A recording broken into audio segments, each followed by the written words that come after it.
So in the trauma work, we do a lot of trauma work.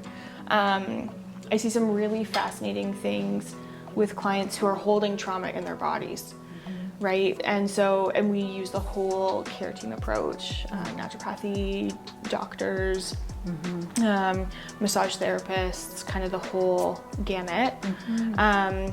But it's really interesting because some of the things that I've seen when I've done like EMDR specifically is people will feel pain or feel grief or feel emotions in their body, and they'll feel it like tense up, right? And they can feel almost these experiences that happen to them.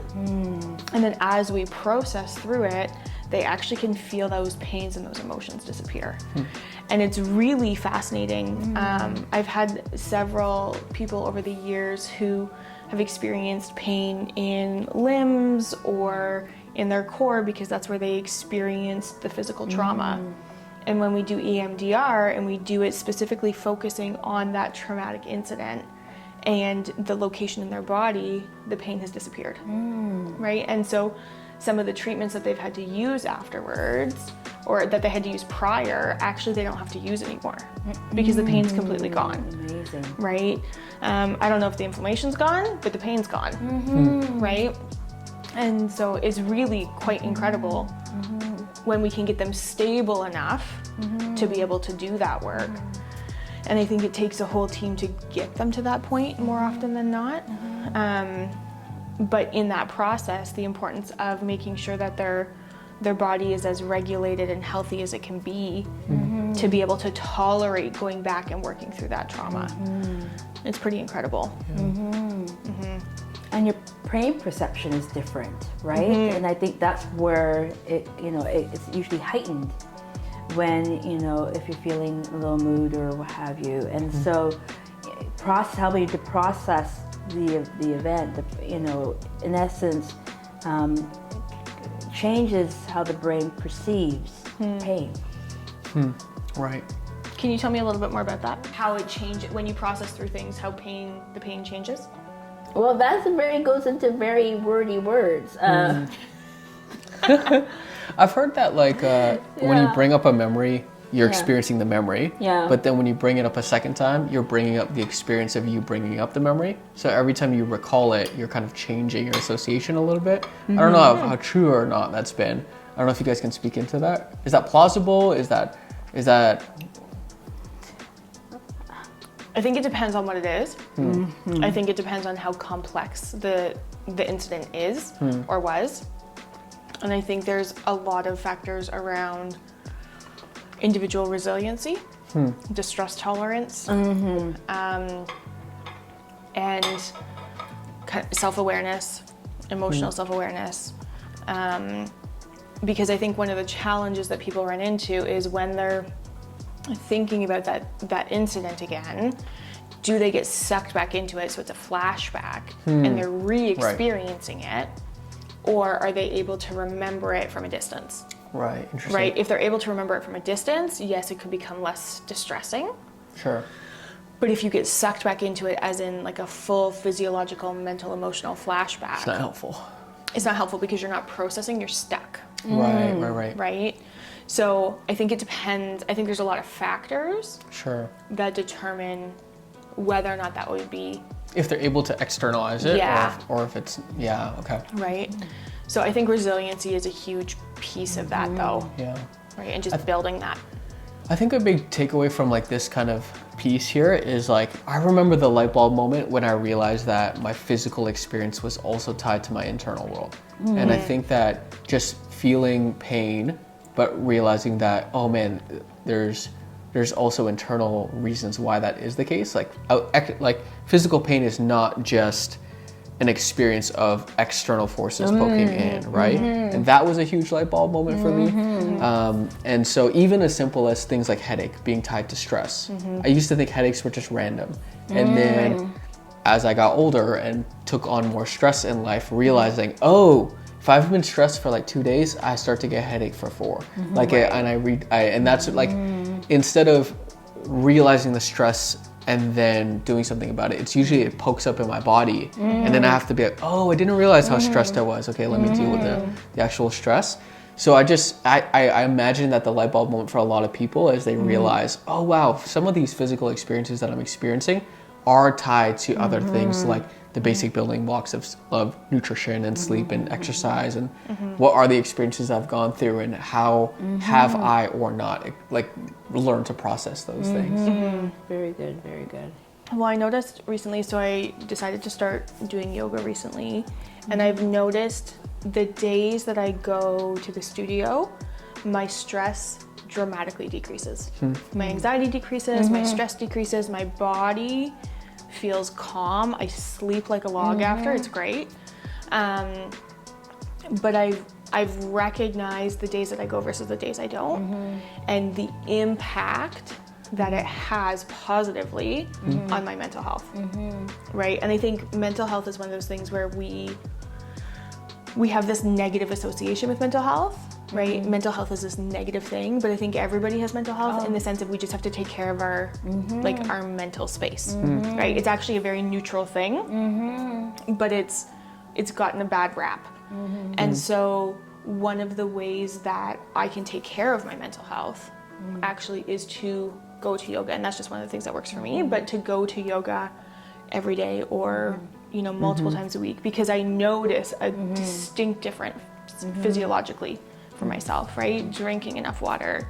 I do food prep on Sunday nights. I do meal prep on Sunday nights because that, like those habits that I've built into my life help decrease my stress and my anxiety, decreases depression, like because I know that I have these bookends in place, but these tools in place to help me manage, right? And I mean, you have a stressful job, you have a stressful job, I have a stressful job. I think most people in our society are stressed out. Yes. And so, you know, as we think about that, like the healthy habits that we can bring in, those are some of mine, but like what would be some of your healthy self-care and like your healthy self-care?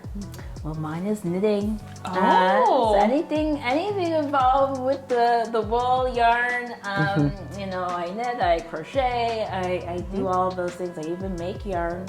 No way. I have a spinning wheel. That's very cool. Wow. And yeah, I know. People say, really? Do you? Like the one in Cinderella? It's like, well, not quite that, you know, archaic looking, but yes. And that's very cool. And what I like about it is that it allows my mind to take the focus off of, you know, what happened during the day. Sure. And it does initiate that time, okay, that this is a time where it allows me to focus on what gives me enjoyment. Right. Yeah. Like a lot of things that, you know, sometimes experience during the day is not fun, you know, it's not joyful. But when I do those activities, it brings joy, and that in itself has a big impact on my mental health. Yeah. That's great. I like that one. That's very cool. That is cool. A couple things. One, getting to the gym often is a huge help. So when I'm in the gym often, then I feel like my mental health is much better. The other thing is I really enjoy things that take my full attention. So whether it's reading or recently it's been learning to play chess. That game is incredibly hard. It feels like punishing to myself how difficult this game is. But so mental games or even video games or reading, things that require my full attention, or working out. When you're pushing heavy weight, it's really hard to be worried about the other 90 things in your life, right? So what are some like consistent tools that we can kind of provide to people to start to do on a daily basis that are just really small, really manageable? Like what are some things that both of you recommend? Going for a walk, you know, getting the sun, good old vitamin D, especially this time of year. Right. You know, that makes a big difference. Actually, breathe in some oxygen too, right? Sure. Some good outdoor, right? It definitely, I think that's a great way to break up the monotony of the day. Yeah, I think for myself, if you feel stressed or worried, to just jump into that immediate deep breathing. That seems like the first and foremost and like the quickest thing you can do for like immediate help and benefit is box breathe or pizza breathing or 2 in, 1 out, like whatever it is, but anything to kind of jumpstart that part of your body and brain that's like, it's safe to calm down. I think one of the things that I recommend to people is the importance of connection, right? Connection and relationship is, life is so much easier. I mean, yes, it's more complicated when we're in relationships because people are complicated, but it's so much easier when you know that you have a buddy there who can kind of join you and sit with you and walk with you through life, who you can talk to, who you can debrief with. Yeah. You know, the importance of physical touch too. Not everybody is physical touch people, and that's okay. Yeah. But the importance of physical touch and how that actually can just calm your whole nervous system and calm your emotions. And so one of the things that I recommend to people, if they have safe people in their life, is to hug them, to spend time with them, to sit and talk with them, and to meet their eyes, and to not just be sitting there beside each other on electronics, but to have face-to-face conversations, right? To meet their eyes, to read their facial expressions, and to be in connection with other people. Because I think that that's something that we miss and we have bypassed so much. And I think so much of our life, especially since COVID, has been electronic and virtual, that we actually miss that human connection, right? And human connection can help decrease pain, decrease stress, decrease anxiety, decrease depression, decrease loneliness, decrease all of these things. And so I think, you know, for many of the people that I talk with, it's who can you connect with today, right? Is it a phone call? I mean, great, we'd prefer in person, but is it a phone call? Is it a FaceTime? Is it in person? Can you go for a walk with them? Can you do something? Can you grab a coffee? Can you like be together? And can you hug? Can you hold hands? Can you do face-to-face eye contact conversations, right? Because that's so powerful in calming us physiologically, but also calming us emotionally. And so I think that is also a really key tool that I recommend to clients on a regular basis. Right? Who in your life is safe, that you can connect with, that you can be yourself with, I think is a big thing. And so, you know, I think that those kind of are regular tools that we recommend that are easy to implement from the very beginning. Well, thank you, Dr. Diane, for coming. We are so happy that you joined us, and we feel so privileged and honored that you carved out part of your day to come and sit with us and eat with us. It was my pleasure. I learned so much from you both. Oh, thank you. It was a pleasure. Thank you again for the lovely food. Oh, There you go. cheers.